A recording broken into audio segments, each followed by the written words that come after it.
bar'ani wanni ajaa'ibee fixuu dadhabe waanuma tokko duraanuu siin jaaladhe je'een na fuudhe amma akka meeshaa dulloomee akka mi'ee ayaa dhabeetitti mana keessan na cufeeti tan biraatii wajjiniin utaan eegaan mana isaa seene amata tokko guute amata tokkicha kana keessatti oggaadhana kasasan je'ee magaalatti deemu har'aatu sadee isaaf duba dubbiin tu wahii dhugaadha waa dhugaa miti har'ammoo mana isaati deebi'u isaatu rabbiitu beeka eeka akkamitti deebi'ere nadhoo magaalaa tan akka taatu wallaaltee sun jidduu seene akkamiin manatti deebi'uu danda'e waan danda'e haayyo nadhoon magaalaadha rifeensa isiidhaa ibiddaan gubte tan qinciftaatii fi tan luuccaadhaa gargar nama wallaalchiste uffata isiidhaa gudeedarra muratte hammaan qabu naalaalaa kan jettu fakkaatti dubra gariifaan qaama isaanii babbareedumina oggaan arku ani tan dhalaatuu lubbuun dhaabbadhu daawwadhu naan jetti maalayyaa nama dhiiraati jaarsi kiyyeefaan gargar waa filataa miti tan miila lamaan deemtu dhalaa haa taatu malee wayii bira dabra irraa hafeetuu dhufuu isaa rabbi beeka tan dubra babbareedaa magaalaadhaa sun laalaa turte ijji isaa sanitti ani maalin itti fakkaadha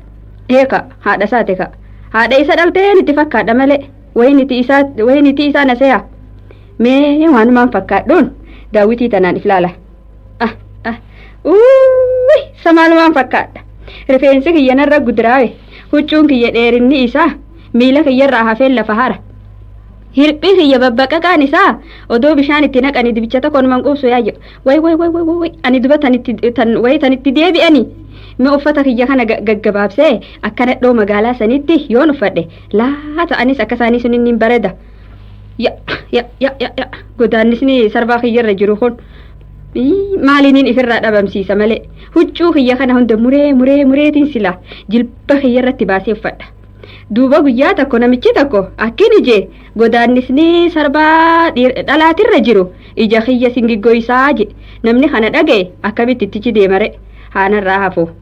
ammoo haadhatiyya sun rabbiin jannatan geeysin mana duwwaa keessan na dhiiftee na biraa deemte gaafaan xiqqoodhaa ibiddarra kufeetiin gubadhe jedhan nadhoon miilarraan godaannisa qabdu hunda haadha isiidha haa baartu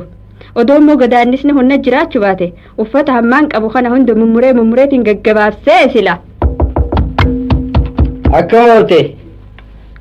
ooluu fi ooluu baadhee waa jamalarraa qabda akki kee akkuma keeti ammallee goyyoyne achi deemiti tan gaafadhu ani mallaan jetta mee lola kee dhiisiitii intala obboleessi kiyyaatii wal bara haadha teenya haalaaltu je'eeti obboleessi kiyya natti kenneeti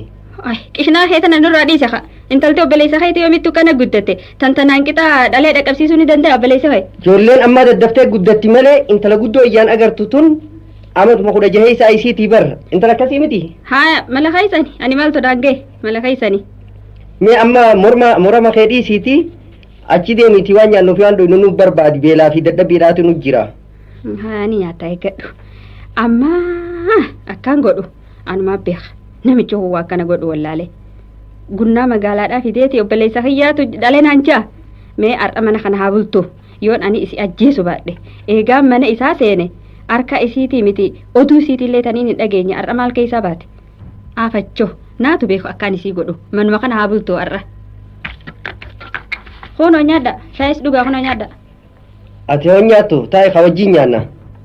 way dalagaa dhabeetiin sii wajjiniin nyaadha rabbiinuu sii wajjiniin nan nyaachisiin kayri rabbi nan nyaachisiin sii wajjiniin samaaliif akkana taataa walleenuu shayxaanaatu gurra keetitti waan hin taane sitti hasaasa hoggu takkallee yaada gaarii hin yaaddu hanga nuti dhufna kanallee alawaadaa keessaa waan dudubbattu siin dhageeyaa bar lakkii akkanan tahini rabbiin akka kee kanan jaalatu anuu sitti asin bulchuutii hin dhibamin nama akkam immoo kan mana kee bulu bineensi alaatilleen si dheeysa hayya kai mucayyoonu ni deemna way bulu baattu kamiin tahare duuba huunoo karaa ni qaceele beekadhu moo sa'aa takka achi yoo turte waan si eeggada hayyee beekadhu hayyee bultee beekadhu hammammaa turuun kun maal jechuudha gaa eegalu